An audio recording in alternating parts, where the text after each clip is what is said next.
Today's daf we're going to be learning is Chullin, daf samach bet. Today's daf is sponsored by Tevi and Betsy Melman in loving memory of Jack Melman, Yaakov and Yitzchak Meir, beloved father, grandfather, and great-grandfather on the shloshim of his passing.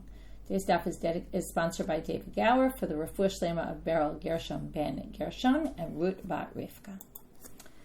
Okay, we're going to get started today continuing with the issue of what birds are kosher, what birds aren't, and how do you know to figure out. And I will warn you that not that it's complicated daf, but that there's many different interpretations here. So while I might be explaining the Gemara in one way, if you were to look at another commentary, you might find a different explanation. We'll try to go in general with Rashi, but apparently there's many different approaches here, basically to answer the questions of, if we talked about yesterday, that there's these 24 birds that are exceptions to the rule. The question is kind of, what do you do when you could say, okay, we've had this general principle that one siman is enough, but what if, if there's all these birds that even have 3 simanim and they're still not kosher? So how really do we do this practically? And what is necessary, what is not necessary? And there's many, many different opinions about how to read these sugyot and from there how to get to halachic conclusions. So I guess one thing to say is, don't walk out from this daf and say, oh, I know what to do, because it's much more complicated than that. There's much more different opinions. Not that you're really going about out slaughtering your own birds and deciding, is this one kosher, is this one not? So I'm not really so worried. But I will say that there's a lot of differences of opinion. Even the sugya yesterday and these 20 birds that we said have 3 simanim of kashrut, some people actually have a different girsa and think they don't and think they have 1 siman. And there's a lot of and that's why the dapim are short, because there's a lot of commentary and explanations, and both on the daf and both commentaries that aren't found on the daf. So I'll just kind of preface it by saying that we're not going to really get into all that. If we were learning in depth, we would do a real analysis of the different approaches and what's the strengths and weaknesses of each one, and which sugya works better with that interpretation, which sugya works better with that interpretation. That's usually what you would do if you were going more in depth. Here I like to keep it a little more simple to get through the flow, but know that there's different interpretation. I'll try here and there to mention a little bit where there's room for interpretation. Amar Rav Nachman, starting from the bottom of Samach Aleph Amud Bet. Rav Nachman now says, Haya baki bahen ubishmotehen. Okay, what he's talking about right now, Rashi tells us the peres and the ozniyah. Remember, they have 1 siman of kashrut. If you know them, you know what a peres and an ozniyah looks like, and you even know their name. Now, why do you have to know the names of the bird? Like, you know the name of the bird that you're about to slaughter or that's already slaughtered. Now, Rashi says the problem is that it might be called a peres and ozniyah. Like, it might not look like the peres and ozniyah that you know, but it might be called a peres or ozniyah. And then you can't eat them because if they have the same name, they're probably of a similar type and perhaps are not kosher.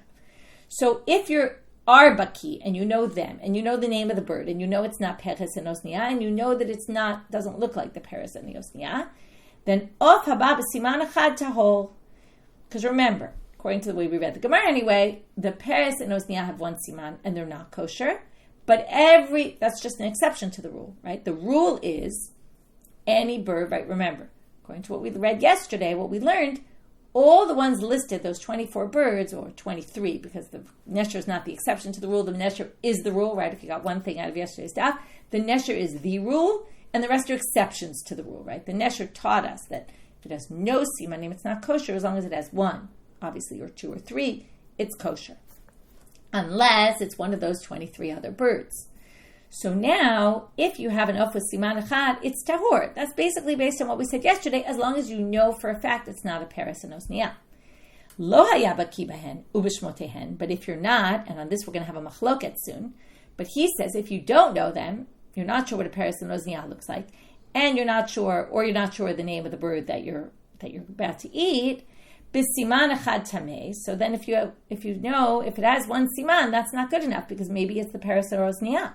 Bishnei simanim tahor. But if it has 2 simanim already, it's tahor, as long as hushiyakir orev, right? Provided that you know what a crow looks like. Again, we'll call it a crow. We'll go with the Koran's interpretation. As long as you recognize a crow and you know what a crow looks like. So now the Gemara, right, which is obvious, right? Because then you know, okay, this isn't a crow, so I can eat it because that's the only one exception. So the Gemara says, wait a minute. Orev v'tulo. And one thing we're going to talk about today is that within every type, right? Just like we said a minute ago, there's other types that are of the same type or similar. So even though it said orev in the Torah, we're going to learn right now that it also includes other birds, or at least according to Rabbi Eliezer. The pasuk about the orev says, et kol orev limino. Okay, we go back to this limino and its type, or according to its type.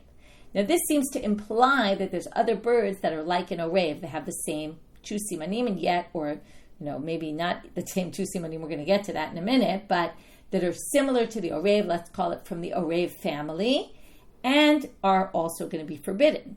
So that's why they say, what do you mean? You have to do just a crow. What about all these other birds that are in the same family and have the same laws? At least according to Rabbi Eliezer.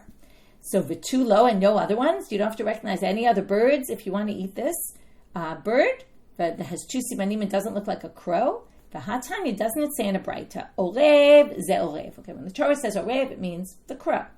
Limino, what does limino add? Rabbi Eliezer omer, lahaviyat hazarzir, to include the zarzir. Okay, the zarzir is from the starling family, okay, a starling bird. So Rabbi Eliezer says this includes the zarzir. Okay, and a few dapim we're going to see, daf samachet comes up, where Rabbi Eliezer, okay, there's a sign that says a bird that lives among other non-kosher birds is not kosher. And how do we know that? Because of this bright, and Rabbi Eliezer is the one who says this, and also a kosher bird that dwells with kosher birds must be kosher. This is like we like to say, right, with Korach, oy l'rasha, oy l'shchino, right? That woe is to the one who has a bad neighbor, because you're going to be influenced by them. Same thing apparently with the birds. The kosher birds hang out with the kosher birds. The non-kosher birds hang out with the non-kosher birds, according to Rabbi Eliezer anyway. And it says, Rabbi Eliezer omer, lo l'chinam halach zarzir etzel orev elam mipnei shehu mino. Okay, there's a reason why the zarzir hangs out with the orev. It's because they're the same type. So they assume, right, Rabbi Eliezer is basically saying, I view this as the same type, and therefore the zarzir is forbidden as well. So don't you have to also know what a zarzir looks like? To which the rabbis responded to him. Now, the rabbi's response isn't important for our purposes, but the point is that, that according to Rabbi Eliezer, there's more than one bird to be concerned for. Amrula le Rabbi Eliezer, halon shekfar tamalta shebi Yehuda yochlin oto mipnei sheyesh lahem zefek. The people in Kfar Tamalta, they would, in Judea, they would eat this because it has a zefek, it has a crop. And they said, one sign, kosher bird, it's not, right, it's not the perez and ozniyah, and it should be fine. Or maybe it has other simanim as well, but it has a zefek. And the main point being, which you don't necessarily know this, but an orev doesn't have a zefek. So basically meaning it's not an orev because it doesn't have the same kind of signs of it doesn't have the same body makeup, right? This one has a crop, this one doesn't. So how could you say they're in the same family? Amar lahem, af hena tidin lutena tadin. So Rabbi Eliezer says these people will be punished for what they did. Okay, just because these people did it doesn't mean it's right. I don't believe that it's kosher. Okay, now what he would have to say is that you could have two things in the same family, and one could have a crop and one doesn't have a crop, right? That doesn't necessarily mean that it's not the same type. Also, he says before, the reason why it's the same type is because they hang out together, and maybe just the law is the same, even if they're not, their characteristics are not exactly the same. Okay, we're going to have another case now, and we're going to come back to this after. Apropos the same idea, davar achil, a different interpretation is it should say limino, not limineu. Limino, what do we learn from this? Lavi snunit levana. Okay, this brings a snunit levana, okay, which the Koran identifies as a barn swallow. Okay, that's how they identify it. So a snunit levana is also included. In other words, according to the second interpretation, Rabbi Eliezer includes not the zarzir, but the snunit levana. Divrei Rabbi Eliezer. Amrula, the rabbi said to him, Valo anshe Galil elyon. Okay, before it was the people in Judea. According to this version, it's the people in the Galil, the Upper Galilee. Ochlin oto mipnei shekorkavno niklaf. And again, it has a different siman, right? It's korkavan. The gizzard peels easily, and again, that's different from the orev, but right, and that's why the rabbis say Amar lahem. The rabbi said people eat it because it's not really like the crow, because korkavno niklaf, and that's different from the crow. Amar lahem afena tidin l'tena tadin, and again he says they're going to get punished for what they did. They're completely wrong. Anyway, the point being, why are you only looking for an orev? You should have to look for the zarzir and the snunit levana, according to Rabbi Eliezer. To which they answer, Ela orev v'chol min orev. What we meant is an orev in anything that's like the type of the orev. And that would then explain why we don't have to, there's no contradiction here at all. That really just meant anything else you consider to be like the crow. Now, this is all Rav Nachman. So the main thing Rav Nachman was saying is, if you're familiar with those birds that have 1 or 2 simanim, then you can eat a bird with 1 or 2 simanim as long as you know it's not that animal. And you also have to know the name to make sure the name is not, and it's not like anything that's like that type of animal. But that bird. But if you don't recognize those birds, then you're in trouble. Don't eat 1 siman, don't eat 2 simanim. It could be you're eating a non-kosher bird. Ameimar disagrees with that last point.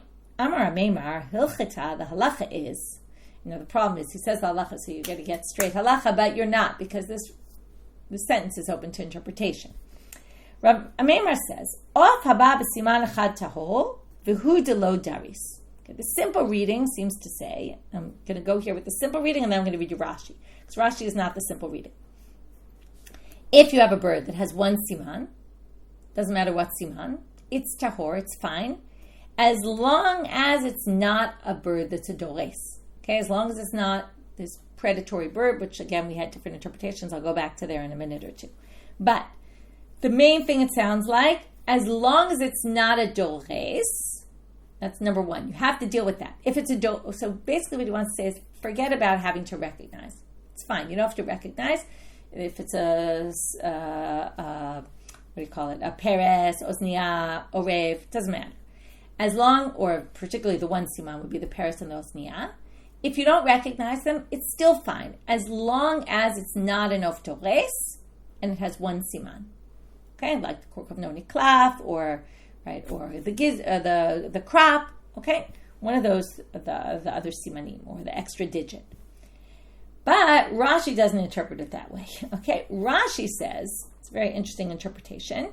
He says, Hanemile hu de lo doreis, I'm reading there, and then we'll go back to the previous Rashi after. But Hanemile de lo doreis,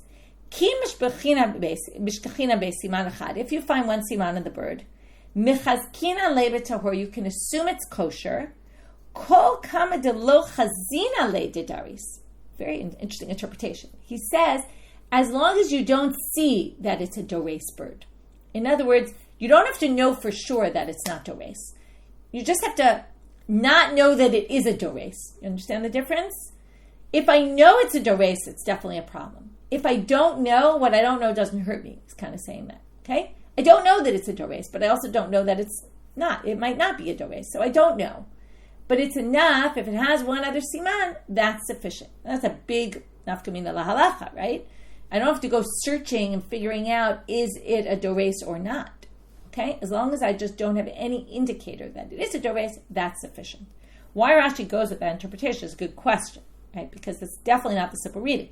Hu de lo doreis means it's not a doreis. Rashi reads it as, you don't know that it's a doreis. And as long as you don't know, that's fine. And then, this is the famous Rashi. Why famous? Because then he continues to say, V'nirali, and it seems to me that what is a doreis? He's now going to define what is an of doreis. Shekol ofen notem raglo ala ochel kashu ochlo. If it puts its foot on the food while it's trying to eat it, umachziko b'raglo shelo yanud, v'lo yinatel kulo etzel piv. Okay, so basically he has his foot on some of it while he basically eats the rest of the food. Okay, that's a doreis, and then he says that's the way Orvim do things, the crows. Now, why is this famous Rashi? Because he contradicts the Rashi that he had on the Mishnah. Rashi on the Mishnah, on Daf Nun Tet, had explained a doreis as he uses its tzipornaim, right, its claws, to pick up its food. Magbiyam min hakarka mashochel. It picks up its food from the ground. So it's interesting that he has these 2 interpretations, and it leaves everybody kind of baffled a little bit by Rashi. Now, you wrote, how long does he need to observe that? It doesn't sound like he needs to observe the bird at all. As long as you don't have any facts that would indicate it's a doreis, that's all you need, according to him, and the 1 siman. Okay, so that's Rashi. But again, right, and you can see how this would have different halachic ramifications, how you read this line. Okay, the other thing is, now we have to get to, I'm not going to go back to the previous Rashi, because it's really based on the continuation of the Gemara. So, we have Rav Nachman, who says you have to know the name of the bird. If you want to eat a bird with one siman, you have to know what a paris ozniyah look like. You have to know a lot of things. If you don't know, it's a problem. Ameimar says if you don't know, it's fine as long as you just need this criteria. It's not enough. You don't know that it's enough doreis, or it's not enough doreis, depending on which interpretation you go with. And it needs that one siman, and you're fine. So now they ask Ameimar, Amalei Rav Asi Ameimar, Had Rav Nachman Mai. What do you do with what Rav Nachman said? You seem to be ignoring it. To which he said, Amalei, okay, basically, yes, I am ignoring it. Okay, he said, Lo shmiya li, I didn't hear it, which doesn't really mean I didn't hear it. Klomal, meaning really, lo sfira li. I don't hold by what Rav Nachman said. Why? Ma'ika. Well, what's the concern? Mishum peres v'ozniyah, right? What's the concern? That maybe it's a peres and ozniyah, and if I don't know what a peres ozniyah look like, then how am I allowed to eat this? Well, claims Ameimar, linuhu b'yishuv. You don't find those around here. They only live out in the desert. Now, obviously, that would mean if I'm in the desert, I can't do what Ameimar's saying. But Ameimar wasn't talking about in the desert. He was talking about the people living in the city. He said, you don't really find paris and ozniyah in the city. They don't live there. So because they don't live in the city, I don't need to worry that maybe the bird that I'm going to eat right now is a paris and ozniyah. Right? This either you could call it like dine rove, okay, like, well, the majority of the birds here are not, so I definitely don't need to worry about it. Or even maybe it's not at all, right? It's just, you'll never find it here. So either which way, right, there's a heter to eat them, according to Ameimar. Amar Rabbi Yehuda. Now we're moving and we're going to see two other issues where birds come up, okay, and ramifications that connect with things in our daf. So there's if you remember, okay, let's start with the basic. Korbanot. We already talked about that. The tolim and the bnei yona are used in sacrifices, and I'll remind you, because it's coming up soon, but on Daf Kafbet we had a Mishnah in our Masechet that said that what's kasher for the Torah is pasul b'bnei yona, what's kasher for the bnei yona is pasul by the Torah. You remember? The bnei yona are young, that's what they're called, sons of yona, of doves, of pigeons, and the tolim, which are the turtle doves, those are older, right? So if it's before it reaches the age of maturity, in a bnei yona, you bring those as sacrifices. In the Torah, that's too young. You don't bring them. You only bring the Torim when they're older, and you can't bring the bnei yona when they're older, when they've already reached this mature age. Remember, it's when their leaves turn gold, right? There's the two different stages. There's the in-between stage where you can't bring either of them. Okay, without getting into all the details, although I think I just did. But basically, we're going to say that that's going to be relevant. Okay, Torim and bnei yona. And why are we talking about this? Because this is all about classification of birds. What birds are like tolim? What birds are like bnei yona? What's in their family? So again, the same idea. What's in their family is going to be kosher and can be brought on the altar. And you also have to be able to know, is it in the pigeon family, the yona, or is it in the tolim family, in the turtle doves? Because you're going to have to figure out, right, which age is the one that this bird can be brought on the altar. It's very important to classify them. This is all about classification of birds. The other issue is, there's a ceremony, one other ceremony that requires birds, and there the Torah doesn't tell you what kind of birds. That's the leper purification ceremony. If you remember, you take two birds, one gets slaughtered, you put the blood into the water, from there you sprinkle that on the ear, finger, and toe of the leper, and you also then let the other one go free. Now, the Mishnah says that you need a tzipor drawer, okay, which is, I don't know how to translate the tzipor drawer. Drawer means freedom. I don't know what those birds are called in English. But now they're going to basically explain that there's a bird that you can use for that ceremony. Okay, Amar Rav Yehuda, of hamisaret, okay, which they translate as a scratching bird, which it's just the name of a bird. Kasher l'taharat mitzocha. That can be used for the leper purification ceremony. Bizohi, now if you want to know the identification of that bird, because you might not recognize it by its name, they're telling us, Zohi snunit, Rav Yehuda is telling us, Zoh snunit levana shenechleku ba Rabbi Eliezer v'chachamim. This is the white snunit, okay, which we said was a barn sparrow, that we saw previously that Rabbi Eliezer and the rabbis disagreed about, okay? So we have this machlokah. Rabbi Eliezer says it's not a kosher bird. Obviously, Rabbi Eliezer doesn't think you could use this for the leper ceremony. And the chachamim think you can. Now, until now, it's called a snunit levana. Now, we thought it was white, but it's not really white. It's a dark bird with a white belly, okay? The white spot by its belly. So, Amar Ameimar, b'chivara kreisa, kule amalu pligi desharya. He says, the one with the white stomach, nobody disagrees that it's permitted, okay? So we just said the snunit levana they disagree about, but right now he says, no.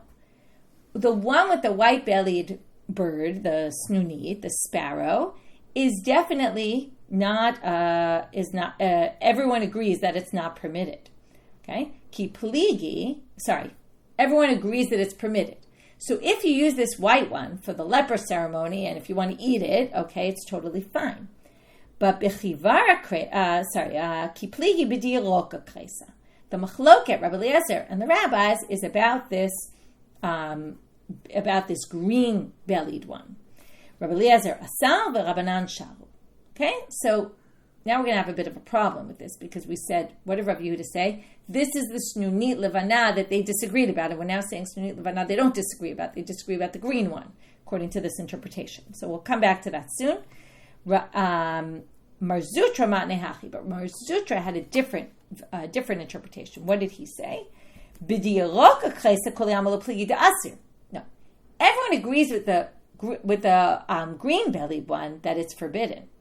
Ki pligi b'dechivara kresa. Now in the machlok, it's really about the white-bellied one, just like Rav Yehuda said. Okay, that fits perfectly with Rav Yehuda. Rabbi Eliezer asal v'Rabbanan shalu. Rabbi Eliezer said it's forbidden, the rabbis permitted. So we have this difference of opinion.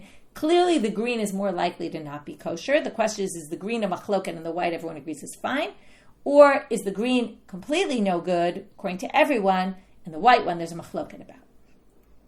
So the Gemara says exactly as I said before, which is Bishlam alaman da'amar b'chivara kresa pligi. The one who says they're arguing about the white-bellied one, Hainu dekatani zo is snunit levana. Well, that where Rav Yehuda said this is the snunit levana that Rabbi Eliezer and the rabbis disagree about.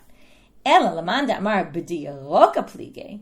But the one who says that it's the green one, they have an argument about, and they agree about the white. Then what is this mais snunit levana that they argue about? They don't argue about snunit levana. So how do you explain that? So they say levana is all relative. Le'afuke debate deukamte. It's to exclude the ones that live in people's houses. Rashi says they live in the walls of people's houses, which is black, completely black. So when it says white, it doesn't mean the color white. Okay, it means lighter than black, meaning the green-bellied ones. Okay, and it doesn't really literally mean white, and that's okay. Possible interpretation, a little bit weak, but at least makes it somewhat fit with what Rav Yehuda said before. Okay, so we got off on a tangent a little bit, I would say, about this, because we mentioned the snunit levana of Rabbi Eliezer and the rabbis before. We had this argument between them about the snunit levana. Is it an orev? Is it not? Is it a type of? Is it forbidden? Is it not forbidden? And then it came up again in the case of what can be used for the leper ceremony. Is that actually a machloket between them, or is it not a machloket between them? Or do they both really agree? And maybe the snunit levanat they actually disagree about above, maybe that's the green-bellied one and not the white-bellied one. And maybe they all agree the white-bellied one can be used for the leper ceremony. So again, the point here is that there's ramifications of kashrut on other areas, which is, can you use this bird for the leper ceremony or not? Now we get to the birds used for korbanot. And again, classification and why it's important. Amar Rechava, Amar Rabbi Yehuda. Tasil pasul mishum torim, v'kasher mishum b'nei yona. So the tasil is a type of bird that is in the family of the pigeons, of the yona. So it's pasul mishum torim. It's disqualified if it's the older age of the torim, because it's in the yona family. So it's kasher mishum b'nei yona. So basically what it means is, if you bring a tasil for a korban, you can use it. Okay, even though we say torim b'nei yona are bigger categories. They have all sorts of birds underneath them. The tasil is in the yona family, and therefore at a younger age, before it reaches maturity, it can be used. Not at an older age. Datzifi, one, that's a name of a bird. V'torim shel rechava. It's interesting that Rechava said this in the name of Rabbi Yochanan. They're talking about torim of Rechava. Okay, it's just the name of a bird. Ksherim mishum torim, upsulim mishum b'nei yona. Okay, obviously torim of Rechava are a type of tor. And this other bird, atzife, is also a type of tor. So it's a type of turtledove. And they're going to be ksherim at the older age, but disqualified at a younger age for sacrifices. Again, for eating purposes, you can eat any of them because they're all kosher. Mativ Rav Daniel bar Rav Katina. Now, Rav Daniel bar Rav Katina brings this difficulty. And from here, we're going to move to Amud Bet. Kol ha'ofot puslim b'mei chatat. Chutz min ha'yona mipnei shemotzetzet. Okay, completely different halacha. We're talking now about the water that you use, the para aduma waters, if a bird sips the water, what happens when a bird sips water? It sips a little and spits a little back. So it doesn't swallow all the water, it's going to sip. So it ruins the mechatat. Some people say it ruins it because it now has water that's not mechatat, because it went in the mouth of the bird. Some people think it's because it's called ne'evda behem avodah. Some work was done to it. Okay, that's a very loose term for work, but right, you're not allowed to use paraduma waters that we use for something else. So you could say it was used for something else because it went into the mouth of the bird and came back out. That's what Rashi says. Anyway, there's different reasons what the problem would be. But anyway, the main point being any bird who sips from this water ruins the mechatat, chutz min hayona, mipnei shemotzetzet, other than a yona, because a pigeon will sip the water and won't spit any out. Okay? Now, why is this a difficulty on what they said before? Because they said that tasil is a type of yona. Now, if the tasil is a type of yona in ita, if it really is true what we said before, tasil is type of pigeon, lini chutz mi yona v'tasil. It should have said other than a yona and a tasil. Again, like we did before, same idea with the orev. We're assuming if something is like that, it must be identical to it, right? When the rabbi said, but that one's korkav no niklaf, and that one is this, and that has a zefek, and that's different from the orev. Just because it's different doesn't mean it's not the same type, but that's kind of what they're suggesting, to which the Gemara says, Am Rabbi Eliezer zemotzetzu meki v'zemotzetz ve'ino meki. So Rabbi Eliezer says, no, they both sip differently, okay? Just because they're related, right? Take two siblings, they might be very related, and they still act completely differently, right? So this is a good example.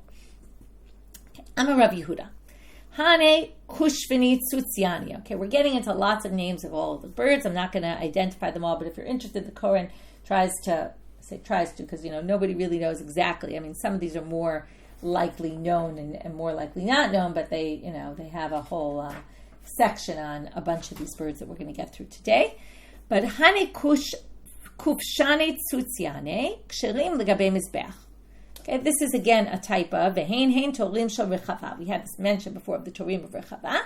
So they say this bird called a kufshani tzutziane. Tzutziane means they come from this place called tzutziane. Okay, so the ones of tzutziane are kshirim for the mizbech, and these are torim. You have to know that they're torim and not b'nei yona, right? Telling you they're kosher for the mizbech won't help you because you have to know what age. These are the torim of rechava. So it's basically identifying what they are. Meitive, they say, wait a minute, contradicts the following source. Now we're going to get off on a different topic. Ezov. The word ezov is used in the Torah. The ezov is used in different ceremonies. For example, the paraduma ceremony, you have an ezov. The mitzorah, you have an ezov, and a bunch of other ceremonies. Now, ezov, which is hyssop, they say it says in the Torah to use the ezov, velo ezov yavan, velo ezov kachli, velo ezov romi, velo midbari, velo kol ezov sheyesh l'shem levai. You can't use any hyssop that has a descriptor. Okay, this is the ezov of Rome. This is the ezov of Greece. This is the ezov of the desert. The desert one. Okay, if it has a modifier, it's a problem. So, how can we use these torim of rechava that have kufshani, tzutziani? Tzutziani is a modifier. Okay, maybe kushvani is maybe a different name for a tor, but it's the one that comes from tzutziani, just like the izov, the hyssop that comes from Rome. So, how can you use it? So, Abaye and Rava each have a different explanation to how this can work. Amar Abaye, this is a very interesting one. If it had the name, okay, which apparently the ezov of Romi, I don't know, or the one of Greece, the one of the desert, that was called a hyssop from Greece, a hyssop of the desert, way before the Torah was given, or sometime before the Torah was given. Then, Ve'ikpida Torah alav, and the Torah said ezov, it was coming to say ezov and not all the types that existed at the time. Yesh alav, and therefore, yesh alav shem levai, pasul. If it has a modifier, it's a problem. V'hane lo nishchenu shman kodem matan Torah. But this tzutziane one is a much later term.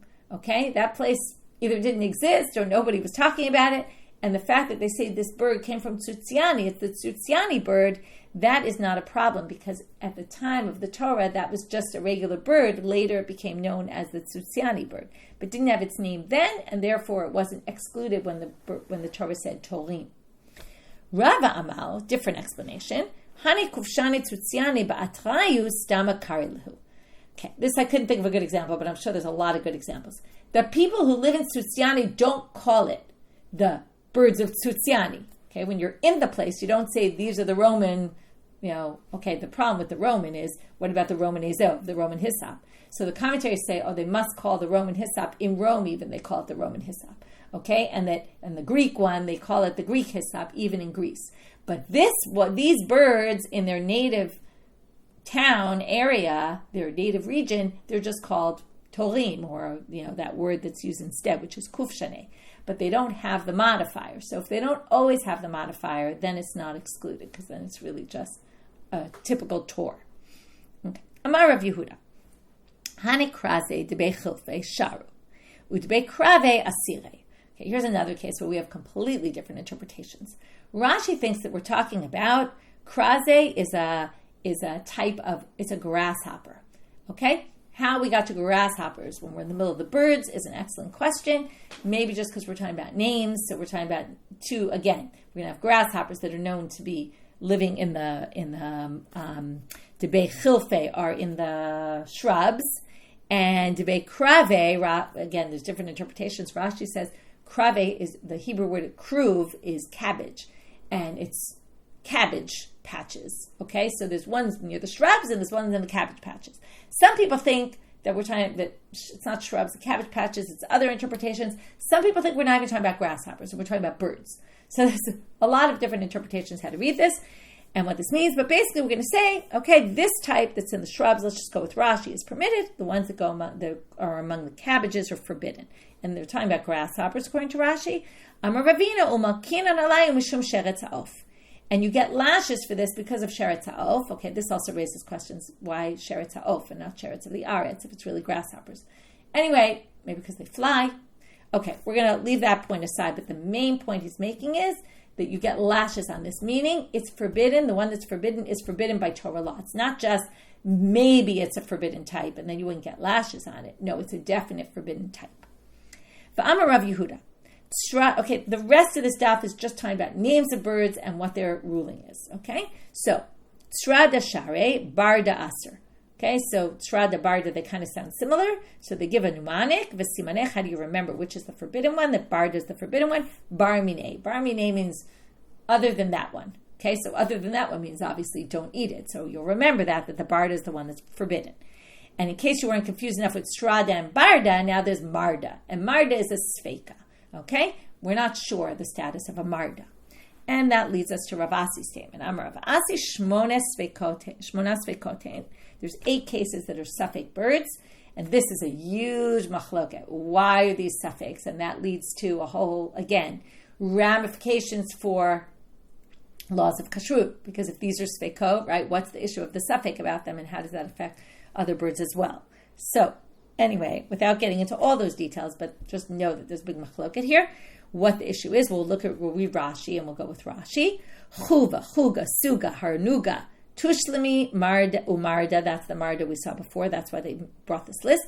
Kuchilna, ubarnafka. Umay svekayu. What's their safek? Now, I said there's been machloket. Shouldn't be really, because it tells you in the Gemara. What's their safek? Ofo teholim korkovnam niklaf. In kosher birds, what do we say? The gizzard peels off very easily. Utzmein ein korkovno niklaf, and when they're not kosher, it doesn't peel off easily. Vahane korkevanan niklaf besakina. These are in between. You can peel off the gizzard not by hand, not that easily, but it's not so not easily because it's with a knife, so you can do it. So how do we view that? Vaha, and now we're going to have a case of this. So now they're going to ask a question. Okay. Why should it not be? Why should it not work? And it's just because basically what we're saying is because it's this in between. It's not so easy, but it's not so difficult. So it's a suffix. We're in the middle. Okay, I'll get back to the Rashi that I said and why this is suffix. Even if the Gemara said explicitly, we'll talk about that soon. But let's stick with the simple reading first. Vahahi bar Avza. There was a case of a duck. Dehave beimar Shmuel. Avaz is usually a geese, but they translate this as a duck. Dehave beimar Shmuel. It was in Shmuel's house. Delo have a kamiklaf kor kavnei. Okay, you couldn't peel off the kor kavan, the gizzard. Ve'otve b'shimsha. They put it out in the sun. Remember this after they slaughtered the bird. They were trying to check if it was kosher. they couldn't peel it easily. They put it out in the sun. The kevan de rafe, it's softened by the sun, and then iklef, it was easy to peel. And they said it was kosher. So why is the knife any different than that, right? So it can't peel easily right away, but you can peel it with a knife. Obviously, it's a little bit different because hatam kirafi iklaf biyada. If, right, it's softened there, so then you could peel it by hand. But hachaf agav de rafe, here even if it's softened, lo miklef ela b'sekina. With this bird, right, all these birds, you can only peel it with a knife, even if it were to get soft. So, in other words, that, putting it in the sun did make it easier to peel, but then it was easy to peel by hand. It's really peeling by hand that's very clear that it's kosher. This is by knife. Why would we say that's easy? That's not easily peeled off. So it should be definitely not kosher. So, sorry, my mistake. It's a suffix. In other words, in the case where they softened it and it was able to peel in the sun, and they thought we could learn from there to the knife, right? That's definitely permitted. This one is back to, it's in the middle, okay? It's not so hard, but it's also not so easy. So we're not sure. And that's why it's a suffix. Okay, let's go back to Rashi. So right now it sounds like if it has this siman, right, we're not sure. Now the question is this the only kosher siman it has? And we want to know, is this a kosher siman or is it not? And that's why it's a suffix? Or does it have all the other simanim, but it has this? And obviously then again, it goes back to the same issue we were discussing before among the commentaries, which is how many simanim in the end do you really need, right? Is one enough? Or are we concerned that it's one of those 20 birds that we don't know really what they all are, that have 3 simanim and are still not kosher? And that's what Rashi goes with. He says, Ushar shloshet hasimanim mevorerim bahem. He says it has to have the other 3. Because again, theoretically, one siman is enough, but that's as long as you know what all those 20 birds are. Okay? If you don't know what the 20 birds are, just like we started. Now, today we only talked about you have to know if it has one siman, you have to know it's not a gizzard. It's not a paris and ozniyah. If it has 2, you have to know it's not an orev. If it has 3, you have to know it's not one of those 20. So Rashi says what we're talking here, they didn't say that, but it was obvious. So Rashi says we're talking, or at least, again, this is open to interpretation. So Rashi goes with that reading, which is it has 3 simanim. Okay? But misap galan ikilufu hareyeshlan arba'a simanim v'yatsu misafek kol ofot me'in. In other words, you really need, in the end, practically speaking, all 4 simanim, because if it has 3 and you're not sure if it doesn't have the 4th, right, then it might be, right, if that 4th one were definitely fine, if this was a vadai, then you know it's for sure a kosher bird because there's all 4 simanim. But if it has 3 and not the korkavan, then it might be one of those 20 birds that has 3 simanim and isn't kosher. So now you're going to have a problem. So that's how Rashi reads this Gemara. Not everybody reads it that way, and some people even have a completely different girsa of those 20 birds and don't think that they have 3 simanim, and they think something completely different, and it's a different version. So there's a lot of ink spilled on this sugya. But like I said, we like to somewhat keep it simple, and at least we have an interpretation to go by. That's Rashi, and that's how he reads this. But that's why I say don't paskin al based on this. Okay. Now we're going to move on. Apropos these shmona svekot, Amoraic, tarnagola da'agma, cha mishmona svekotu, v'hainu mardu. Okay, now he tells you this marda that we talked about before, so now they're calling mardu, but it's the same thing. It was one of these 8, is also called the tarnagola da'agma. In other words, again, they're trying to help people identify the birds that they knew in their day and what they are. Rav Papa, tarnagola da'agma asira. Rav Papa says the tarnagola da'agma that we just mentioned is forbidden. I'm not sure if he disagrees and says it's not a suffix, it's a definite, or if he's just saying because it's a suffix, so obviously you can't eat something if you're not sure if it's kosher. Tarnagolta da'agma, but the same thing, but in the female version, the tarnagolta, right, that's the tarnagolet, which is the female version of the agma, is sharia, is permitted. V'simanech, now all these we're going to have simanim again, like before. How you're going to remember, okay, is a mnemonic device, that the tarnagola da'agma is forbidden. Right, the agma is usually a marsh or something like that, and a tarnagolta or a swamp. Tarnagolta da'agma is permitted. How do you remember this? Amoni v'lo amonit. Remember, you're not allowed to marry people from Ammon, but you can marry an Ammonite woman, or Moab v'lo, right? Moavi v'lo Moavi. So, right, that's how Ruth was permitted to marry Boaz. So anyway, that's how you remember it. The male is no good, the female is okay. Darish Meremer, tarnagolta da'agma sira. Okay, so he says the tarnagolta da'agma is actually forbidden. Chazua de darsa v'achlab. Okay, he disagrees and says, no, that bird is forbidden because I've seen it doreis v'ochel. Okay, it claws its prey and eats. V'hainu geruta. And this is another bird called by this name, that's called by a different name that's the same bird. It's called a geruta.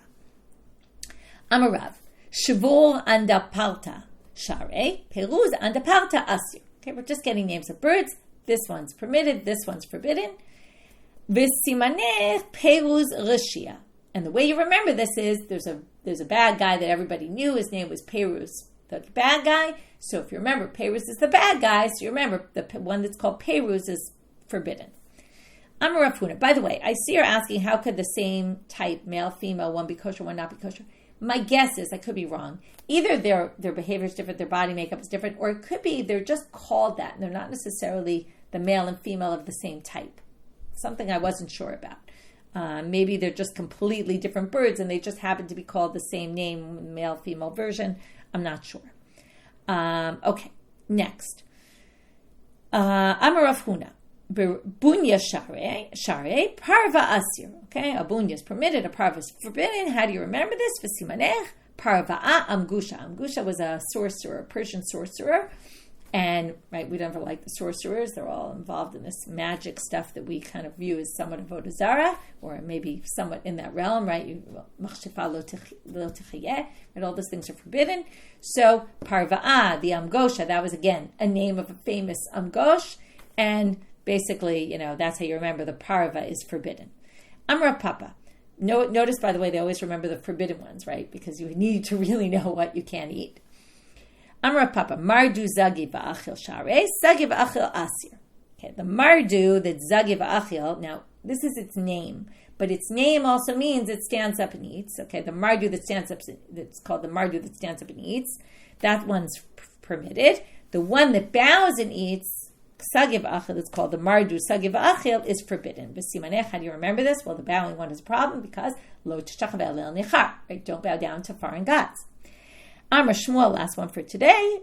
Shat yachamra, actually two we'll go with. We'll finish up two more. Shat yachamra asira, the bird that's called, he drinks wine, okay, maybe like a drunken bird, is forbidden. Simanech, how do you remember this? Sulim lavodah, because a Kohen who's drunk can't go in to work in the temple, so that's how you remember. The bird that's called, the drank wine, is forbidden. Mazga chamra, the one who's called, the bird who's called the diluted wine, is forbidden.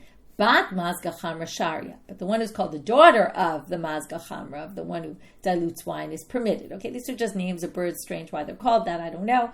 V'simanech, how do you remember this? Yafeh kocha ben mikocha av. We had this the other day, right? That the ben is better than the son is better than the father, and that's how you remember the bat one is okay and the non-bat one is not okay. Okay, so what we really did today, if we could start from the end first to the review, because that can bring us back to the beginning. First of all, they wanted to identify which birds are kosher, which birds are not kosher. We also had to identify which birds fall into which categories of other birds. That was relevant for, right, we started that in the beginning with the paris and the ozniyah and the orev and the different types that might fall under those birds. And then we got to the relevance for what birds you could use for the leper, what age birds go on the altar, can be used on the altar. They have to be classified either as Torim or B'nai Yonah, which number one allows them to be used on the altar, but also to identify which one they belong to know which age could be used or not. And we really, if we go backwards all the way to the very beginning, we have this machloket, Rav Nachman and Ameimar, about about specifically the concern for the paris and the ozniyah. How much do you have to be worried? Because Ameimar said you don't have to worry about them at all because they don't even live and they don't fly around in our neighborhoods, whereas Rav Nachman was concerned for them. So if you don't identify them, well, then there's nothing you can do. And that whole idea about identifying came up also in this issue with the sefek, right? As Rashi had said, we must be talking about, they had all three simanim, right? They were waiting to see, we're not sure about the fourth, and then we're just not sure, are they one of those 20 birds that were on the list of problematic birds, okay? And those exceptions to the rule. And that's what causes a lot of the lack of clarity, even though it seems pretty clear one siman is okay. That was really the topic of yesterday. Now we're learning, well, not really. Okay, you might need, one siman, well, you have to make sure it's not pairs and ozniyah. If you don't know, you can't, two orev, and maybe even other birds that are in the orev family. And then 3, you have to worry about all these 20 birds. So if it has 3 simanim, it's actually worse almost, it sounds like, than if it has 1. Because 1, you just have to eliminate the pairs and the ozniyah. But, if you have 3, there's 20 possible birds, and then we're really concerned. So it actually is way more complicated than it seemed yesterday. And with that, we finished our daf. Wishing everyone a good day.